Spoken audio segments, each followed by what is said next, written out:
Hi friends, today we are going to do a very long overdue garden cleanup, planting some seeds and then also planting some of the flowers that I bought for Mother's Day. So let's get started.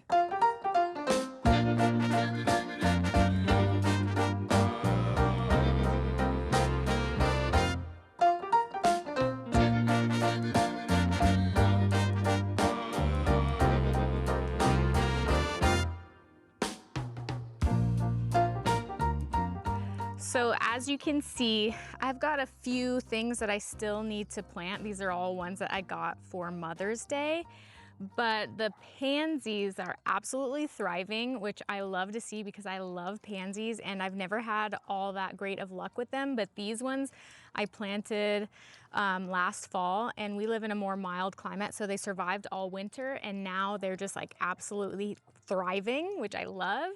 And then I planted a few other things that I've never planted before, like this little guy. Oh, I wish I would have kept the tags. I don't even remember what this was, but I'm so excited for these. I love how they have this orange and purple flowers. They're so cute. And then a bunch of these other ones that are in here are just ones that reseeded from last year, and it's Celosia from Floret Seeds, which I think they're out of stock. So I'm glad that they reseeded because I wouldn't have been able to buy more seeds. So we're gonna go ahead and plant some of these dahlias.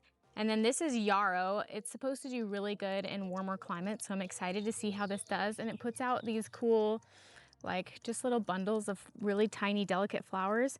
And then I thought these were super pretty and fun.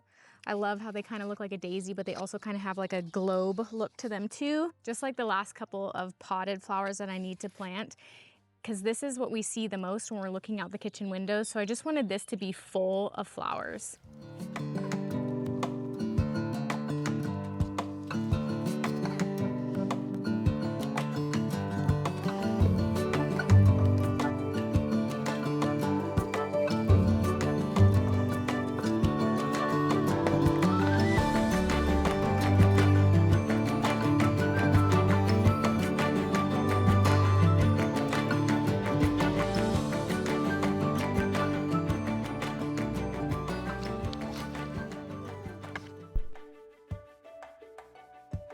One of my favorite additions to the garden this year has been this retractable hose from Veggie Garden. Before this, our hose was always stretched across the yard, winding through garden beds, and honestly just kind of an eyesore, was never put away. Now it stays neatly tucked away when I'm not using it, and when I need it, I can pull up to 100 feet across pretty much anywhere in the yard.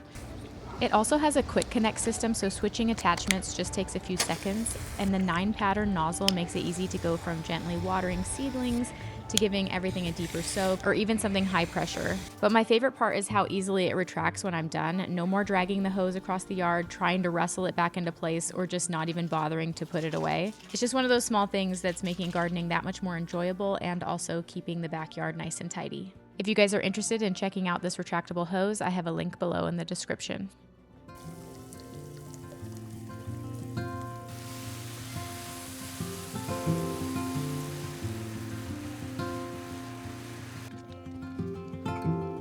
So we got all those flowers planted and the baby is asleep. So I'm going to take advantage of this as much as I can.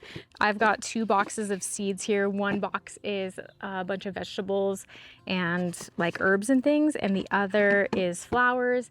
We have a bunch of flowers planted, so I think I'm just gonna try and focus as much as I can on vegetables. And this year, this is like I think our 5th year doing our vegetable garden. And so we kind of already know which vegetables we end up using a lot. So I'm gonna pick ones that we use a lot and go ahead and get those planted.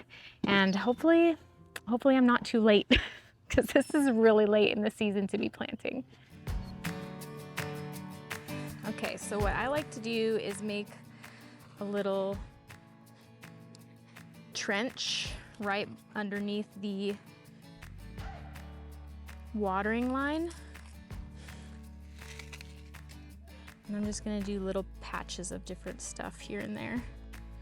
So it'll kind of look like a Peter Rabbit garden. It's kind of always my goal.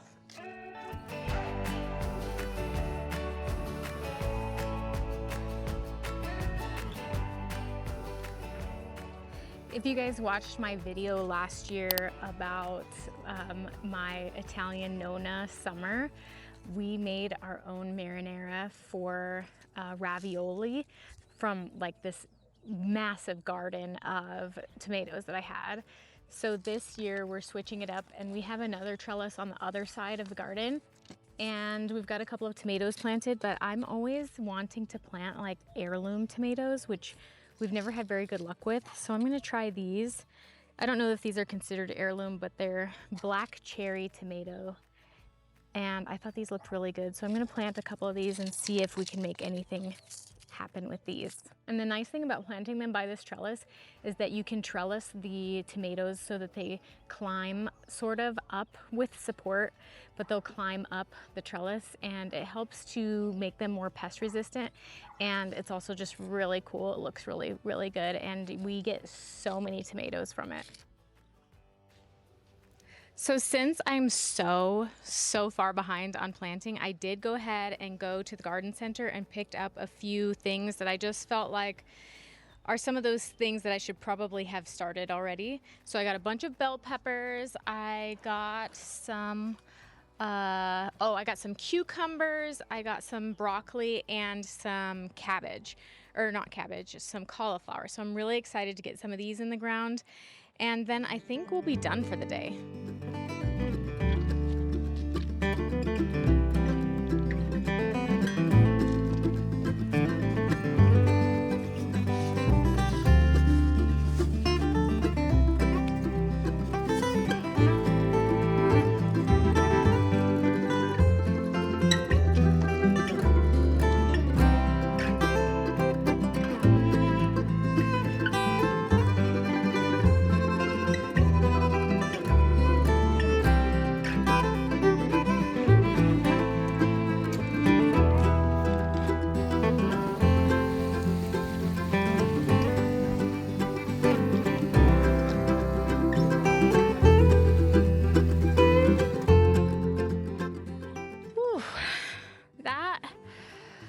Is always quite the task, but I love it so much. I had so much fun with you guys. I am going to sit out here and enjoy a little mocktail with a little bit of sea salt in it for some electrolytes, because I'm very thirsty now. And I'm just going to enjoy the garden and enjoy this breeze and try and relax a little bit. So thank you guys so much for watching. I appreciate you, I love you, and I will see you in the next one. Bye. Mwah.